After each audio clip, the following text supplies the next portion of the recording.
I'm Holly, and I'm 21 years old. 3 days ago, I buried the only person who ever truly loved me, and today I'm sitting in a lawyer's office staring at the two people who abandoned me 8 years ago. My parents had the audacity to show up for Uncle Richard's will reading after vanishing from my life when I was just 13. They're sitting across from me now, whispering to each other like they have some kind of plan. The moment I walked into this mahogany-paneled office, I knew something was wrong. Dad looked older, grayer around the temples, wearing a suit that had seen better days. Mom sat beside him in a cheap dress, her wedding ring from her second marriage catching the fluorescent light. Neither of them had bothered to attend the funeral, but here they were, ready to claim whatever they thought they deserved. Where are you watching from today? Drop your location in the comments below and hit that like and subscribe button if you've ever felt completely betrayed by the people who were supposed to protect you. You'll definitely want to stick around for what happened next. Let me take you back to where this all started. When I was 13, my world completely fell apart in the span of 2 weeks. Dad packed his bags on a Tuesday morning, mumbling something about needing space and finding himself. He kissed my forehead, promised he'd call, and drove away in his beat-up Honda. That was the last time I saw him until today. Mom handled the divorce about as well as you'd expect. Instead of leaning on me for support or trying to keep our little family together, she immediately started dating. Tony appeared in our lives exactly 3 weeks after Dad left, like he'd been waiting in the wings. Suddenly, Mom was never home. She'd leave for work in the morning and come back late at night, if at all. I remember the first time she didn't come home for 2 straight days. I was 14, sitting at the kitchen table doing homework, when I realized I hadn't seen her since Monday. It was Wednesday night. The refrigerator was empty except for some moldy cheese and expired milk. I'd been living on peanut butter sandwiches and whatever I could scrounge from the pantry. That's when I knew I was completely on my own. At 14, I was washing my own clothes, cooking my own meals, and getting myself to school every day.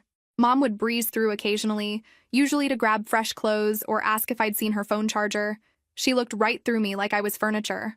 The breaking point came when I was 15. Mom disappeared for 4 entire days without a word. I had no money for groceries, no way to reach her, and I was scared. That's when I swallowed my pride and walked the 12 blocks to Uncle Richard and Aunt Helena's house, carrying everything I owned in a backpack. Uncle Richard opened the door, took one look at my face, and immediately knew something was terribly wrong. "Where's your mother, sweetheart?" he asked, pulling me inside where Aunt Helena was waiting with worried eyes and open arms. But that conversation would change everything in ways I never could have imagined. Uncle Richard and Aunt Helena didn't just take me in that night, they went straight to Mom's workplace the next morning to find out what had happened. What they discovered made me realize just how little I meant to my own mother. Turns out, Mom had taken vacation days to go on a romantic getaway with Tony. She'd left me alone for 4 days without telling a single soul where she was going or when she'd be back. When Uncle Richard confronted her supervisor, the woman looked genuinely shocked that a 15-year-old had been left home alone. She never mentioned having a daughter, the supervisor said, according to Uncle Richard. That sentence hit me harder than anything that had happened during the divorce. When Mom finally returned 10 days later, tanned and relaxed from her Caribbean vacation, she found me sitting at Uncle Richard's kitchen table doing homework. She didn't apologize. She didn't even seem surprised. Instead, she sat down across from me and delivered news that would seal my fate forever. "Tony proposed," she announced, like she was sharing the most wonderful news in the world. "We're getting married next month, and I'm moving into his place." She paused, examining her new engagement ring. "But Tony already has his hands full with his own kids visiting on weekends. There's really no room for you." I stared at her, waiting for the punchline or some sign that she was kidding. When neither came, I felt something inside me break completely. "You have 2 choices," she continued matter-of-factly. "You can stay here with Richard and Helena, or you can try to find your father. I honestly don't care which you choose." Uncle Richard, who had been standing in the doorway listening, stepped forward. His face was pale with rage, but his voice remained calm. "Susan, she's your daughter." "And she's 15, Mom replied, standing up and smoothing her skirt. "Almost an adult. She'll be fine." That was it. No custody discussion, no legal arrangements, no emotional goodbye. She kissed my forehead the same way Dad had, promised she'd keep in touch, and walked out of my life. 3 weeks later, I learned from a neighbor that she'd gotten married in a small ceremony at the courthouse. I wasn't invited to my own mother's wedding. Uncle Richard tried reaching out to Dad, hoping to establish some kind of official guardianship arrangement. But Dad had apparently left the country for work and wasn't responding to any attempts at contact. So Uncle Richard and Aunt Helena did what came naturally to them. They welcomed me into their family without hesitation. The difference in my life was immediate and overwhelming. Instead of the cramped apartment where I'd been raising myself, I now lived in their beautiful two-story house with a garden that Aunt Helena tended lovingly. Instead of eating peanut butter sandwiches for dinner, I sat down to home-cooked meals where adults actually asked about my day and listened to my answers. They enrolled me in Westfield Academy, a private school where the other kids carried designer backpacks and talked about family vacations to Europe. At first, I felt completely out of place, but Uncle Richard hired tutors to help me catch up academically, and Aunt Helena made sure I had everything I needed to fit in socially. For the first time in years, I had adults who showed up to parent-teacher conferences, who helped with homework, who remembered my birthday and made it special. Uncle Richard taught me to drive in their Mercedes, patiently letting me practice in empty parking lots until I was confident. Aunt Helena took me shopping for clothes that actually fit and weren't from discount stores. But the most important thing they gave me was something I'd been missing since I was 13, the feeling that I mattered to someone. The transformation wasn't just external. For years, I'd been angry, defensive, and constantly on guard. Under their care, I slowly began to relax and trust again. I made friends at Westfield, joined the debate team, and started planning for college things that had seemed impossible when I was just trying to survive day by day. Still, late at night, I sometimes wondered if Mom ever thought about me. 3 years into my new life, just as I was starting to believe that good things could last, tragedy struck our family. Aunt Helena, who had been my safe harbor through everything, was diagnosed with aggressive ovarian cancer at age 52. The diagnosis came on a random Tuesday in October. Aunt Helena had been experiencing fatigue and stomach pain for months, but she'd attributed it to stress from her job at the local museum. When she finally went to the doctor, the news was devastating. Stage 3 cancer already spread to her lymph nodes. Uncle Richard aged 10 years in the span of that doctor's appointment. I watched this strong, successful man crumble as he tried to process the possibility of losing his wife. But Aunt Helena, true to form, approached her illness with the same grace and determination she brought to everything else. "We're going to fight this," she announced to Uncle Richard and me over dinner that night. "And we're going to make every day count, regardless of what happens." For the next 8 months, our house became a fortress of hope and determination. Uncle Richard rearranged his entire work schedule to drive Aunt Helena to chemotherapy appointments. I took a part-time job after school to help with household expenses, though Uncle Richard insisted it wasn't necessary. We all threw ourselves into supporting Aunt Helena through her treatment. The chemo was brutal. There were days when Aunt Helena couldn't keep food down, when she was too weak to get out of bed, when the normally vibrant woman who had saved my life became a shadow of herself. But she never complained, and she never stopped making sure I felt loved and supported. "Promise me something," she said to me one evening as I sat beside her bed, helping her sip ginger tea. Her hair was gone by then, and she wore a soft pink scarf that Uncle Richard had bought her. "Promise me you'll never settle for less than you deserve. Promise me you'll remember that you're worthy of love and respect, no matter what anyone else tries to tell you." I promised, not realizing at the time that she was preparing me for what was coming. Aunt Helena passed away on a Sunday morning in June, 2 weeks after my 18th birthday. She died peacefully in her sleep, holding Uncle Richard's hand. I found them both that way when I brought breakfast upstairs, Uncle Richard sitting beside the bed, still holding her hand, tears streaming down his face. The funeral was beautiful but heartbreaking. Aunt Helena had planned every detail herself, wanting to spare us the burden of making decisions while grieving. The church was filled with white roses, her favorite flower, and her colleagues from the museum shared stories about her kindness and dedication. But losing Aunt Helena changed Uncle Richard in ways that worried me deeply. The man who had been my rock, who had given me stability and love when my own parents couldn't be bothered, began to withdraw. He stopped eating regularly, lost interest in his business, and spent hours sitting in the garden that Aunt Helena had loved so much. I tried everything I could think of to help him through his grief. I cooked his favorite meals, even though he barely touched them. I sat with him in the evenings, trying to make conversation about anything that might bring him back to the present. I even suggested grief counseling, but he refused to consider it. "I just need time," he would say whenever I expressed concern. "I'll be fine, sweetheart.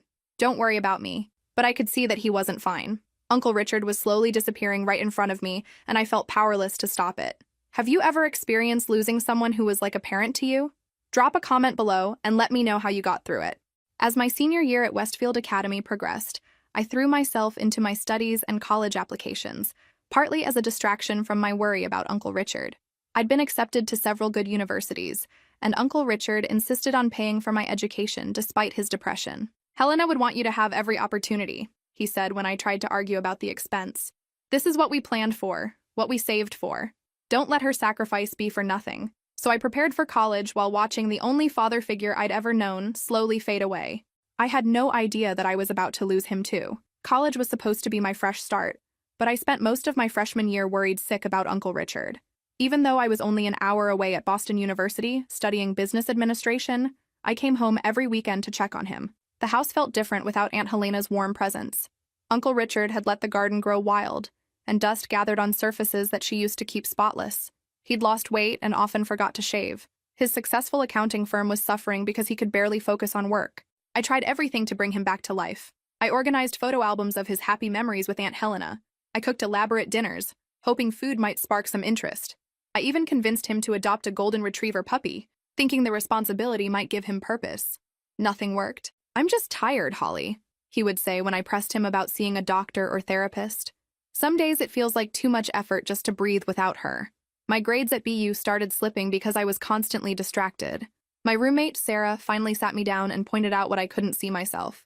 "You can't save him from grief," she said gently.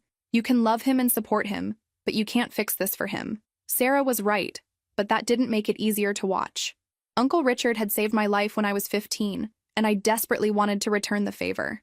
I felt guilty for being away at school while he was suffering alone. During spring break of my sophomore year, I made a decision that would define the next phase of my life. Instead of going to Florida with friends, I moved back home to take care of Uncle Richard full-time.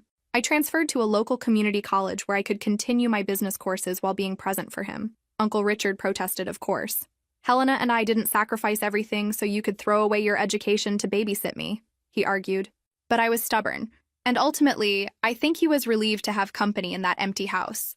Taking care of Uncle Richard became my full-time job, even though he didn't need physical assistance. He needed someone to make sure he ate, to remind him to take his blood pressure medication, to sit with him during the long evenings when grief hit hardest. I became his anchor to the world of the living. Slowly, gradually, my presence began to help. Uncle Richard started showering regularly again and taking an interest in his appearance. He began joining me for dinner instead of picking at food alone in the kitchen. We developed evening routines where we'd watch old movies or work on crossword puzzles together. By my junior year at community college, Uncle Richard seemed to be stabilizing. He even returned to work part-time, taking on a few select clients who had waited patiently for him to recover. I was cautiously optimistic that we'd turned a corner. "You know, I think Helena would be proud of the woman you've become," he told me one evening as we sat in the garden, now restored to some of its former beauty. "You didn't have to sacrifice your dreams to take care of me, but you did it anyway. That's the kind of person she raised you to be." And I was finally starting to believe that maybe, just maybe, we could build a new kind of happiness together. Uncle Richard and I had become more than uncle and niece. We were family in the truest sense, survivors who had found strength in each other. I should have known that kind of peace was too good to last. The heart attack came without warning on a Tuesday evening in March, just 3 weeks after my 21st birthday. Uncle Richard had seemed fine that morning, even cheerful as he made coffee and read the newspaper. He'd spent the day working in his home office, taking calls from clients, handling paperwork. I was in the kitchen preparing dinner when I heard a crash from the living room. I found Uncle Richard collapsed beside his favorite armchair, his face gray and twisted in pain.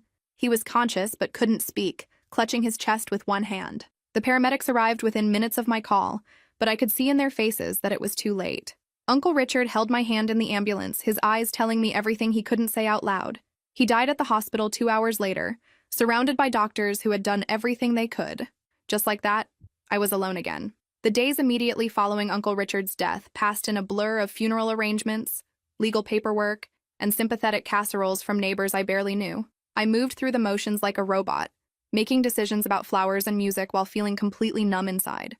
The funeral was smaller than Aunt Helena's had been. Uncle Richard had lived a quieter life in his grief, and many of his old friends had drifted away over the past 3 years. But his business colleagues came to pay their respects, and several of Aunt Helena's former co-workers attended to honor the man who had loved her so completely. I stood at the graveside watching them lower Uncle Richard's casket into the ground beside Aunt Helena's and felt utterly alone in the world. At 21, I was an orphan in every way that mattered. My biological parents were somewhere out there living their own lives, but they had made it clear 8 years ago that I wasn't part of their plans. The most surreal part was receiving condolence cards from distant relatives I hadn't seen since childhood. Cousins I barely remembered sent generic sympathy cards with messages like, "Sorry for your loss," and "He's in a better place now." None of them offered to help with arrangements or asked if I needed anything. They were just checking a social obligation off their list. What struck me most during those difficult days was the complete absence of my parents. Uncle Richard's death had been announced in the local newspaper, the same paper my parents had grown up reading, but neither of them called, sent flowers, or acknowledged in any way that the man who had raised their daughter had died. Their silence spoke volumes about the kind of people they had become. 3 days after the funeral, I received a call that would change everything. Mr. Brennan, Uncle Richard's attorney, asked me to come to his office for the reading of the will. I assumed it would be a formality. Maybe Uncle Richard had left me a small inheritance or some personal items to remember him by. "Will anyone else be attending?" I asked Mr. Brennan over the phone. "Yes," he replied, his tone oddly formal. "Your father contacted my office yesterday. He'll be present for the reading." My heart nearly stopped. Dad was coming? After 8 years of complete silence, he was suddenly interested in Uncle Richard's affairs? Something about this felt wrong, but I couldn't put my finger on what exactly. "What about my mother?" I asked, though I already suspected the answer. "She'll be there as well," Mr. Brennan confirmed. "The reading is scheduled for Friday at 2 p.m. I spent the next 2 days in a state of anxiety unlike anything I'd experienced since those early days of abandonment. Why were they coming now? What did they think they were entitled to? And most importantly, how was I going to handle seeing them face to face after all these years? Part of me was curious about what they looked like now, whether they'd changed, if they'd ever regretted their choices. But a bigger part of me was terrified that seeing them would bring back all the pain and insecurity I'd worked so hard to overcome. Uncle Richard and Aunt Helena had rebuilt my self-worth from the ground up. They'd taught me that I was valuable, lovable, worthy of care and attention. But old wounds have a way of reopening when you least expect it, and I was afraid that my parents' presence would undo years of healing. I considered not going to the reading at all. Legally, I didn't have to be there. Mr. Brennan could contact me afterward with any relevant information, but something inside me, maybe curiosity, maybe a need for closure, insisted that I face whatever was coming. On Friday morning, I dressed carefully in the navy blue suit Aunt Helena had helped me pick out for college interviews. She'd always said that how you present yourself tells the world how you expect to be treated. I needed all the confidence I could muster for what lay ahead. As I drove to Mr. Brennan's office, my hands shaking slightly on the steering wheel, I had no idea that I was about to witness the true character of the people who had given me life, but never really been my parents. The moment of truth was finally here. Walking into Mr. Brennan's office felt like stepping into a nightmare I'd thought I'd escaped years ago. There they were, sitting side by side on the leather couch across from Mr. Brennan's desk, my mother and father, together for the first time since their divorce 8 years earlier. Dad looked older, grayer, with deep lines around his eyes that hadn't been there when he left. He wore a suit that had seen better days, and his shoes needed polishing. Mom sat rigidly beside him, wearing what was obviously her best dress but still managing to look somehow cheap. Her wedding ring from Tony caught the light, and I noticed she'd gained weight over the years. Neither of them stood when I entered. Neither of them hugged me or offered condolences for my loss. They barely looked at me at all, instead focusing their attention on Mr. Brennan as if I weren't even in the room. "Now that everyone's here," Mr. Brennan began, adjusting his glasses and opening a thick folder, "we can proceed with the reading of Richard Montgomery's last will and testament." I took a seat in the chair opposite my parents, my heart pounding so loudly I was sure everyone could hear it. The last time I'd been in the same room with both of them was probably my 14th birthday, right before Dad left. Now here we were, reunited by death and apparently money. Mr. Brennan cleared his throat and began reading the formal language of the will. Uncle Richard had been thorough and specific, leaving detailed instructions for his funeral arrangements, charitable donations, and the distribution of his personal effects. But the bulk of the document dealt with his substantial estate. "To my beloved niece, Holly Montgomery, who brought light back into my life during my darkest hours, I leave the entirety of my estate," Mr. Brennan read. "This includes all properties, investments, business assets, and personal belongings. Holly has been the daughter Helena and I never had, and she deserves every opportunity to build the life she chooses." The silence that followed was deafening. I sat there in shock, trying to process what I'd just heard. Uncle Richard had left me everything: his house, his successful accounting firm, his investment portfolio. I'd expected maybe a small inheritance or some keepsakes, not his entire life's work. Dad was the first to break the silence. And when he did, he revealed exactly why he'd bothered to show up after 8 years of absence. "That's impossible," he said, his voice rising. "I'm his blood relative. I'm his brother. There must be some mistake." Mr. Brennan calmly removed his glasses and fixed Dad with a steady stare. "There's no mistake, Mr. Montgomery. The will is quite clear and legally binding." Richard was very specific about his intentions. "But she's just a child," Mom interjected, speaking as if I weren't sitting right there. "She can't possibly manage that kind of responsibility. We're her parents, we should oversee her inheritance until she's mature enough to handle it properly. I found my voice for the first time since entering the office. I'm 21 years old, I said quietly. I'm not a child. Mom looked at me then, really looked at me, for the first time in 8 years. I saw her take in my appearance, the expensive suit, the confident posture, the education and polish that Uncle Richard and Aunt Helena had given me. For just a moment, I thought I saw something that might have been regret flicker across her face, but it was quickly replaced by calculation. "Holly, sweetheart," she said, her tone suddenly saccharine, "you have to understand that this is a lot of money and responsibility. Your father and I only want what's best for you. We could help you manage everything. Make sure you don't make any costly mistakes." The audacity was breathtaking. After abandoning me completely, after refusing to even attend Uncle Richard's funeral, they had the nerve to suggest that they should control my inheritance. But what happened next would show me exactly what kind of people my parents had become. Dad stood up abruptly, his face flushed with anger and desperation. "This is ridiculous," he announced to the room. "I'm going to contest this will." Richard wasn't thinking clearly after Helena died. Everyone knows he was depressed. He was obviously manipulated into this decision. His words hung in the air like an accusation, and I felt something cold settle in my chest. He was actually suggesting that I had somehow tricked Uncle Richard into leaving me his estate. The man who had fed me, housed me, educated me, and loved me unconditionally was being portrayed as a victim of my manipulation. Furthermore, Dad continued, warming to his theme, as Richard's only living brother, I have legal standing to challenge this will. Holly's not even a Montgomery by blood, she's Richard's niece through marriage, not a direct descendant. Mr. Brennan's expression grew stern. "Mr. Montgomery, I need to stop you right there. First, Richard was absolutely of sound mind when he drafted this will. I have medical documentation to that effect. Second, Holly has been legally part of Richard's household for 8 years. He considered her his daughter in every way that matters. But Dad wasn't finished. He turned to me with an expression I'd never seen before, pure resentment mixed with entitlement. You know, Holly, if you had any decency, you'd recognize that this money rightfully belongs to family, real family." That's when something inside me snapped. The frightened 15-year-old who had begged for scraps of attention from these people was gone, replaced by a young woman who had learned her worth through 8 years of genuine love and support. I stood up slowly, meeting Dad's glare with steady eyes. "You're right," I said calmly. "This inheritance should go to Richard's real family, the people who loved him, supported him, and stood by him when he needed them most." Dad's face brightened, thinking he'd won. "That would be me," I continued.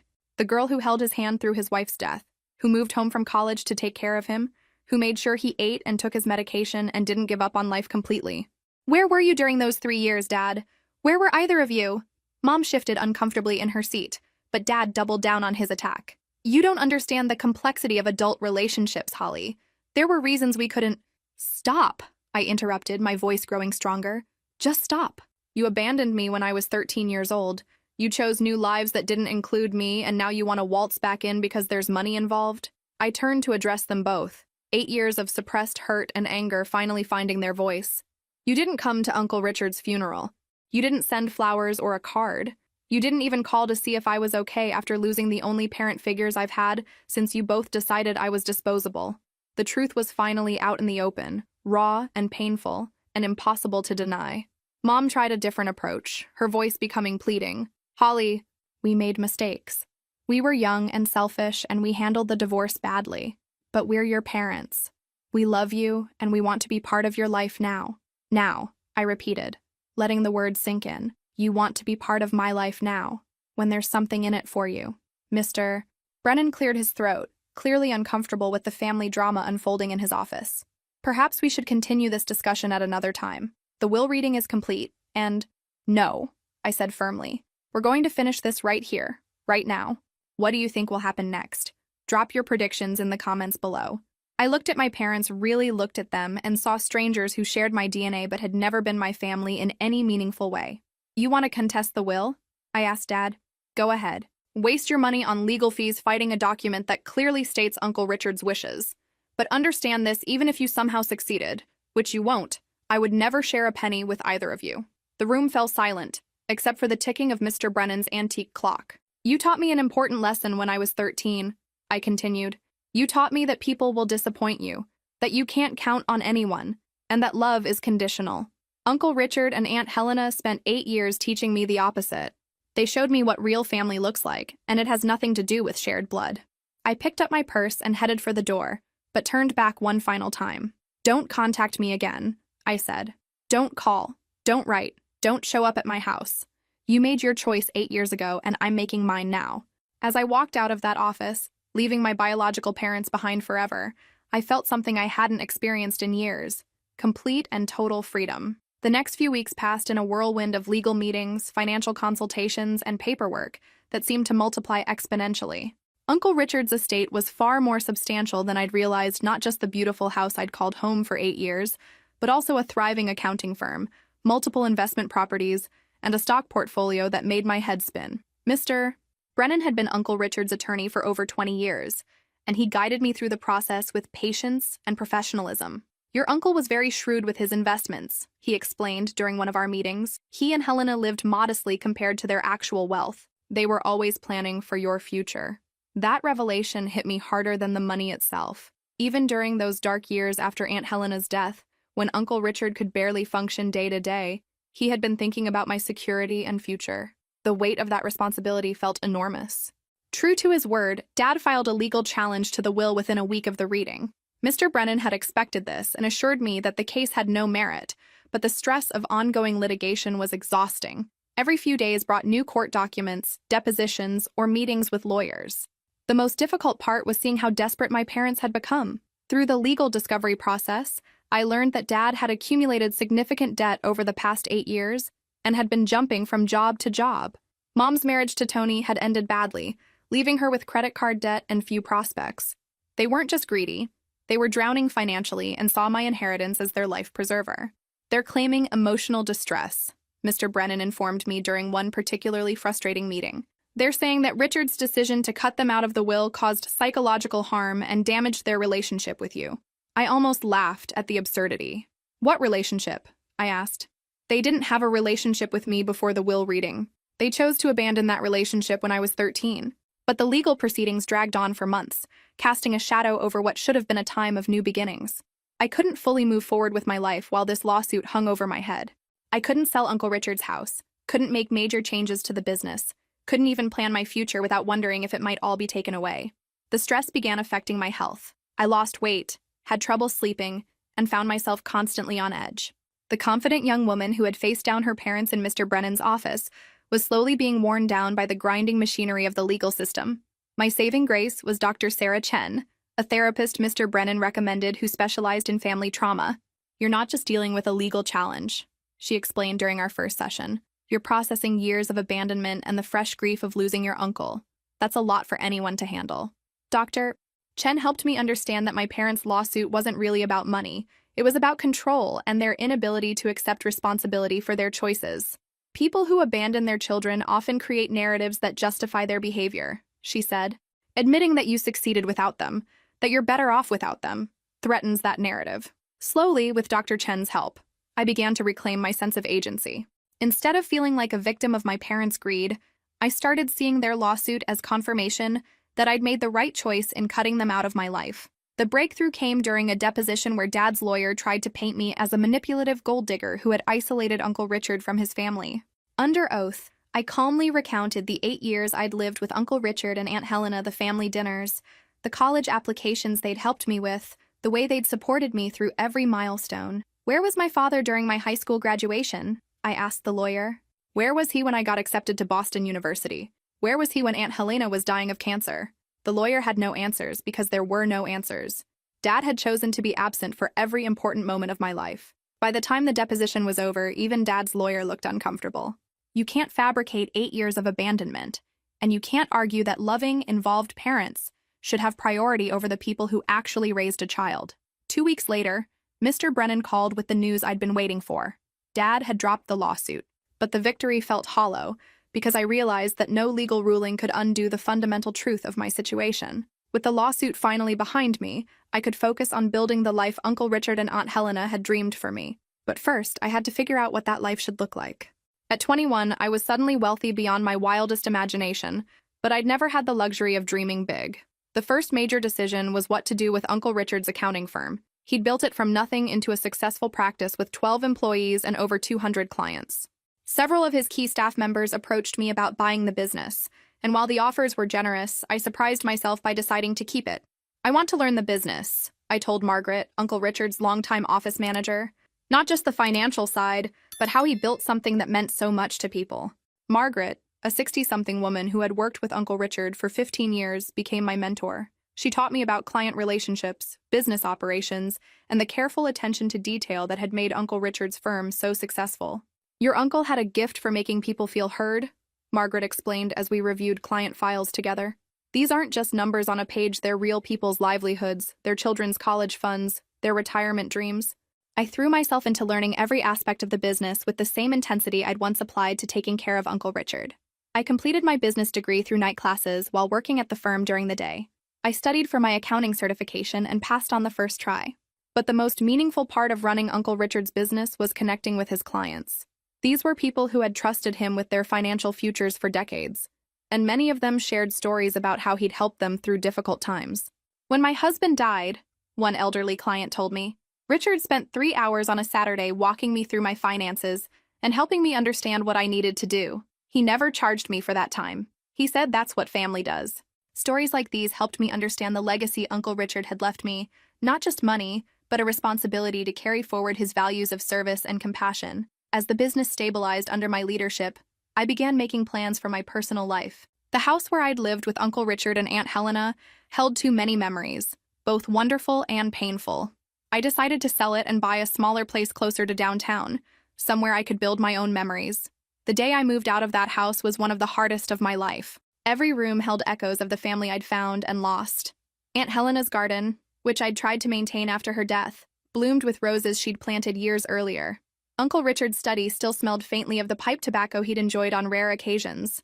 But as I packed their belongings, carefully preserving photo albums, Aunt Helena's jewelry, Uncle Richard's books, I realized I wasn't really leaving them behind. The lessons they'd taught me, the love they'd shown me, the confidence they'd instilled in me, all of that would go with me wherever I went. My new house was a modest 2-bedroom cottage in a quiet neighborhood near the university. It had good light, hardwood floors, and a small garden where I could plant my own roses. For the first time in my life, I was creating a space that was entirely mine. The independence was exhilarating and terrifying in equal measure. I'd gone from being abandoned at 13 to being cared for by Uncle Richard and Aunt Helena, and now I was truly on my own. But it was a different kind of alone than I'd experienced as a teenager. This was chosen solitude, backed by financial security and emotional strength. I began dating occasionally, though I was cautious about relationships. Dr. Chen had helped me recognize that my childhood experiences had left me with trust issues, and I was determined not to let those issues control my romantic life. You have the right to be selective, she reminded me during one of our sessions. You've learned what real love and support look like. Don't settle for less than that in a partner. As I approached my 22nd birthday, my second without Uncle Richard, I reflected on how much my life had changed. A year earlier, I'd been a grief-stricken college student caring for a depressed uncle. Now I was a successful business owner with a beautiful home and a future full of possibilities. But I still carried the scars of abandonment, and I wondered if I'd ever fully trust that good things in my life would last. That's when fate decided to test my newfound strength in a way I never could have anticipated. The call came on a Tuesday afternoon while I was reviewing quarterly reports at the office. Margaret knocked on my door with an expression I'd learned to recognize she had news that was going to complicate my day. Holly, there's a woman online too who says she's your mother, Margaret said carefully. She's quite insistent about speaking with you. My blood went cold. I hadn't heard from either of my parents in over a year, not since Dad dropped his lawsuit. I'd assumed they'd finally accepted that I was permanently out of their lives. Did she say what she wanted? I asked, already knowing the answer wouldn't be anything I wanted to hear. She mentioned something about a family emergency, Margaret replied. Should I tell her you're unavailable? I stared at the blinking light on my phone, weighing my options. Part of me wanted to hang up immediately. I'd made it clear that I didn't want contact with them, but curiosity won out, along with a nagging worry that something might have genuinely happened to one of them. I'll take it, I said, picking up the phone with reluctance. This is Holly. Oh, sweetheart. Mom's voice came through the line with artificial brightness. I'm so glad you took my call. I wasn't sure you would after everything that happened. I waited in silence, not willing to make this conversation easier for her. Listen, I know you asked us not to contact you, she continued, but this is important. It's about your father. My stomach clenched. What about him? He's been diagnosed with stage 4 lung cancer, she said, her voice dropping to a whisper. The doctors say he has maybe 6 months left. The news hit me like a physical blow, even though I'd cut Dad out of my life. Hearing that someone is dying, even someone who hurt you deeply, creates a complicated mix of emotions that's impossible to prepare for. I'm sorry to hear that, I said carefully, but I'm not sure why you're telling me this. Holly, he wants to see you, Mom said, her voice becoming pleading. He knows he made mistakes and he wants to apologize before it's too late. He's been asking about you constantly since the diagnosis. I closed my eyes, feeling the familiar manipulation tactics that had controlled so much of my childhood. The timing was suspiciously convenient. Dad develops a terminal illness just as his legal challenge to Uncle Richard's will had failed completely. Where is he? I asked, surprised by my own question. He's at St. Mary's Hospital, room 314, Mom said quickly, sensing an opening. He's been there for 2 weeks now. The cancer has spread to his liver and his bones. He's not the man you remember, Holly. That last part was probably true, but not in the way she meant it. The man I remembered had been weak, selfish, and willing to abandon his 13-year-old daughter without a backward glance. I doubted terminal cancer had fundamentally changed his character. I'll think about it, I said finally. Please don't wait too long, Mom pressed. The doctors say his condition is deteriorating rapidly. After I hung up, I sat in my office trying to process what I'd just learned. My father was dying, and part of me felt like I should care more than I did. But the truth was, I'd already grieved the loss of my father years ago. The man dying in that hospital bed was a stranger who happened to share my DNA. I called Dr. Chen and scheduled an emergency session for that evening. How do you feel about your father's diagnosis? She asked, after I'd recounted the conversation with Mom. Confused, I admitted. I feel like I should be sadder than I am. I feel like maybe I should go see him, but I also feel like it might be a trap. What kind of trap? I thought about that for a moment. I think they're hoping that his illness will make me feel guilty enough to let them back into my life. Mom mentioned that he wants to apologize, but they've had 8 years to apologize. Why now? Dr. Chen nodded thoughtfully. People facing death often experience genuine regret, but they also sometimes use their mortality as leverage to get what they want from others. Only you can decide whether you believe your father's desire to see you is genuine. That night, I lay in bed staring at the ceiling, thinking about the father I'd once known. Before the divorce, before the abandonment, he'd been a different person. He taught me to ride a bike, helped me with science fair projects, read bedtime stories when I was small, but those memories felt like they belonged to someone else's life. The question wasn't whether the dying man in room 314 deserved my forgiveness. The question was whether I needed to offer it for my own peace of mind. By morning, I'd made my decision. I drove to St. Mary's Hospital the next afternoon, my hands shaking slightly as I parked in the visitor's lot. I'd chosen to come alone, despite Dr. Chen's suggestion that I might want moral support. This conversation, whatever it turned out to be, needed to happen without witnesses. Room 314 was at the end of a long corridor that smelled of disinfectant and despair. Through the partially open door, I could see a figure lying in the hospital bed, connected to various machines that beeped softly in the background. The man in that bed looked nothing like the father I remembered. Dad had always been tall and broad-shouldered, the kind of man who filled a room with his presence. The person I saw now was gaunt and gray, his skin hanging loose on his bones. His hair, what little remained, was completely white. Cancer had reduced him to a shadow of his former self. I knocked softly on the doorframe. "Dad?" His eyes opened slowly, and when he saw me, his face transformed with an expression of pure relief and gratitude. "Holly," he whispered, his voice rough and barely audible. "You came." I stepped into the room but remained near the door, keeping my emotional distance even as I closed the physical gap between us. "Mom said you wanted to see me. Sit down, please," he said, gesturing weakly toward the chair beside his bed. "I have so much I need to say to you." I remained standing. "I'm listening." Dad struggled to sit up straighter, wincing with pain from the effort. "I know I have no right to ask for your forgiveness," he began, "but I need you to know how sorry I am for what I did to you, for what we both did." The apology I'd waited 8 years to hear was finally coming, but it felt hollow now. Too little. Too late. "I was a coward," he continued, his voice gaining strength as he spoke. "When your mother and I divorced, I was so angry and hurt that I couldn't think straight. I convinced myself that you were better off without me, that starting fresh meant leaving everything behind. Including your daughter," I said quietly. "Including my daughter," he admitted, tears beginning to form in his eyes. The biggest mistake of my life. I studied his face, looking for signs of manipulation or self-serving manipulation. What I saw instead was genuine anguish, the regret of a man who'd realized too late the magnitude of his failures. Do you know what the hardest part was? I asked, my own voice becoming emotional despite my efforts to stay detached. It wasn't that you left. It was that you never looked back, never called, never wrote, never showed any interest in whether I was alive or dead. Dad closed his eyes, unable to meet my gaze. I told myself you were angry and didn't want to hear from me. I told myself that Uncle Richard and Aunt Helena could give you things I couldn't. I made 1,000 excuses because facing the truth was too painful. What truth? That I abandoned my daughter because I was too weak to handle my own problems, he said, opening his eyes to look directly at me. That I chose the easy path instead of fighting for you. The admission hung between us like a bridge I wasn't sure I wanted to cross. Your mother feels the same way, he continued. She's been waiting in the family room every day since I called you, hoping you'd agree to see her too. That revelation surprised me. Mom was here? She'd been coming to the hospital daily, waiting for a chance to see me? She's as broken as I am about what we did, Dad said. We both know we lost the most important thing in our lives, and we know it's our own fault. I felt my carefully constructed emotional walls beginning to crack. For 8 years, I'd carried the anger and hurt of their abandonment.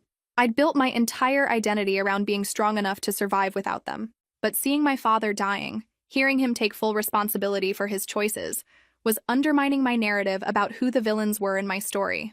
I don't know how to forgive you, I said honestly. I don't know if I can. I'm not asking for forgiveness, Dad replied. I know I don't deserve it. I don't. I just needed you to know that leaving you was the worst thing I've ever done, and not a day goes by that I don't regret it. He reached for something on his bedside table, a worn photograph that I recognized immediately. It was a picture of us from my 10th birthday, both of us grinning at the camera as I blew out candles on a homemade cake. I've carried this with me everywhere I went, he said, holding up the photo with trembling hands. It's the only thing that made me feel human during these past 8 years. The sight of that photograph evidenced that I'd mattered to him even when he'd acted like I didn't finally broke through my defenses. Tears I'd been holding back for years began to flow. I needed you, I whispered. When Aunt Helena died, when Uncle Richard was falling apart, when I felt completely alone in the world, I needed my father. I know, he said, his own tears falling freely now. I failed you when you needed me most, and I'll regret that until the day I die. We sat in silence for several minutes, both of us crying for different reasons. Dad was mourning the relationship he'd thrown away. I was grieving the father I'd lost twice, once to divorce and abandonment, and now to cancer. Finally, I pulled the chair closer to his bed and sat down. Tell me about these 8 years, I said. Tell me what happened to you after you left. What followed was the most honest conversation I'd ever had with my father. Dad's story was exactly what I'd expected, and somehow more tragic than I'd imagined. After leaving our family, he'd moved to Phoenix, chasing a job opportunity that turned out to be far less promising than advertised. He'd bounced from one city to another, one relationship to another, one job to another, never staying anywhere long enough to build a real life. I was running from my guilt, he explained, his voice weak but steady. Every time I started to settle somewhere, I'd remember what I'd done, and I'd convince myself I needed a fresh start somewhere else. The pattern had continued for years. He'd had a brief marriage in Denver that ended when his wife realized he was emotionally unavailable. He'd started a business in Seattle that failed because he couldn't focus on anything long enough to make it succeed. He'd developed a drinking problem that cost him several jobs and most of his savings. I kept telling myself I'd get my life together and then come find you, he said. But the more time passed, the more impossible it seemed. How do you explain to your daughter that you've been gone for 3 years, for 5 years, for 8 years? Mom's story, which she shared when I finally agreed to see her in the family waiting room, was similarly heartbreaking. Her marriage to Tony had lasted 2 years before he left her for someone younger. She'd struggled financially ever since, working a series of dead-end jobs and accumulating debt. I thought about you every single day, she said, clutching a tissue in her hands. I'd see girls your age at the store or the movies, and I'd wonder what you looked like, whether you were happy, if you hated me. I did hate you, I said honestly, for a long time. She nodded, accepting the truth of my words. I deserved that. I failed as a mother in every way that matters. What struck me most about both of their stories was how their decision to abandon me had poisoned the rest of their lives. They hadn't moved on to better, happier existences without me. Instead, they'd spent 8 years running from the consequences of their choices, never finding peace or genuine happiness. We know we can't undo what we did, Mom said, and we know you've built a wonderful life without us. Richard and Helena gave you everything we should have given you. They did, I agreed. They saved me.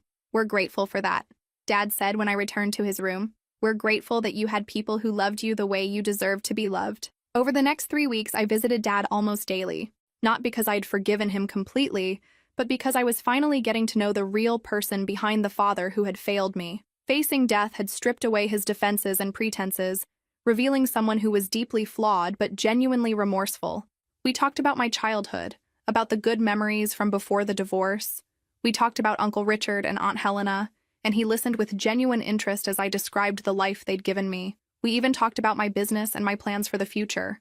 "You became everything I hoped you'd become," he said during one of our last conversations.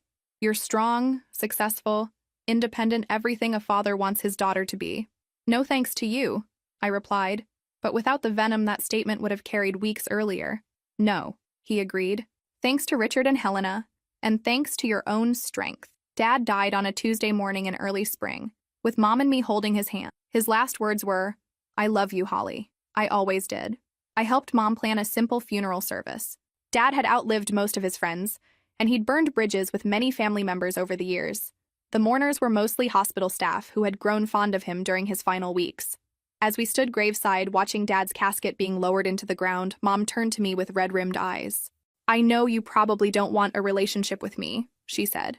"I know I don't deserve one, but I want you to know that I'm proud of the woman you've become, and I'm sorry I wasn't there to see you grow up." I looked at this woman who had given birth to me but had never really been my mother, and I felt something I hadn't expected. Compassion. "I'm not ready for a relationship," I said honestly, "but maybe we could start with occasional coffee." The smile that spread across her face was worth the small risk I was taking. 6 months later, as I sat in my office reviewing the quarterly reports that showed Uncle Richard's firm continuing to thrive under my leadership, I reflected on the unexpected turns my life had taken. My parents were flawed people who had made terrible choices, but they weren't the monsters I'd built them up to be in my mind. Forgiveness, I'd learned, wasn't about absolving them of their failures. It was about freeing myself from the burden of carrying their mistakes. Uncle Richard and Aunt Helena had given me the foundation of love and security I needed to become strong enough to forgive. They'd taught me that I was worthy of love, valuable enough to fight for, deserving of respect and care. With that foundation secure, I could afford to be generous with the parents who had failed me, because their opinion of me no longer defined my worth. I was Holly Montgomery, successful business owner, survivor, and finally a woman at peace with her past and excited about her future. And if you've made it this far in my story, if you've felt the pain of family betrayal or the joy of finding your chosen family, make sure to like and subscribe. Sometimes the most broken beginnings lead to the strongest endings. That's the truth Uncle Richard and Aunt Helena taught me, and it's a lesson worth sharing.